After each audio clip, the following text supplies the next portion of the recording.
జనసేన అధినేత పవన్ కళ్యాణ్ చరిష్మా కేవలం ఆంధ్రప్రదేశ్కి మాత్రమే కాదు ఇతర రాష్ట్రాల్లో కూడా పెరుగుతున్నట్టుగా కనిపిస్తోంది. ఎందుకంటే పర్టికులర్గా బీజేపీ ఈ దక్షిణాది రాష్ట్రాల్లో ఎన్నికలు జరిగినప్పుడు పవన్ కళ్యాణ్ని ఒక అస్త్రంలాగా వాడుతోంది. నిజానికి మహారాష్ట్ర అసెంబ్లీ ఎన్నికలు జరిగినప్పుడు కూడా పవన్ కళ్యాణ్ ఒక 10 నియోజకవర్గాలలో ప్రచారం చేశారు.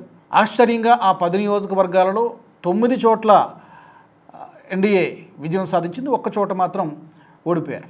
అయితే దానికి చాలా ఫ్యాక్టర్స్ ఉండవచ్చు. కేవలం పవన్ కళ్యాణ్ ప్రచారం చేశారు కాబట్టే గెలిచామని మనం చెప్పలేం, బట్ డెఫినెట్గా ఆ ఇంపాక్ట్ కూడా పనిచేసింది. ఎందుకంటే అక్కడ చాలామంది ఆ నియోజకవర్గాల్లో తెలుగు ప్రజలు కూడా ఉన్నారు, తెలుగు కమ్యూనిటీ కూడా ఉంది అని చెప్పి ప్రచారం చేశారు. ఆ తర్వాత ప్రత్యేకించి ప్రధాని మోదీ కూడా పవన్ కళ్యాణ్ని అభినందించడం కూడా జరిగింది. అప్పుడు మనం వార్తల్లో చూసాం. ఇప్పుడు తాజాగా విశేషం ఏంటంటే పశ్చిమ బెంగాల్లో ఎన్నికలు జరుగుతున్నాయి. 23వ తారీఖున మొదటి దశ ఎన్నికలు, 29న రెండో దశ ఎన్నికలు జరుగుతున్నాయి. ఇప్పుడు వెస్ట్ బెంగాల్లో కనిపించినటువంటి ఒక పోస్టర్, ఒక ఫ్లెక్సీ అందరి దృష్టిని ఆకర్షించింది.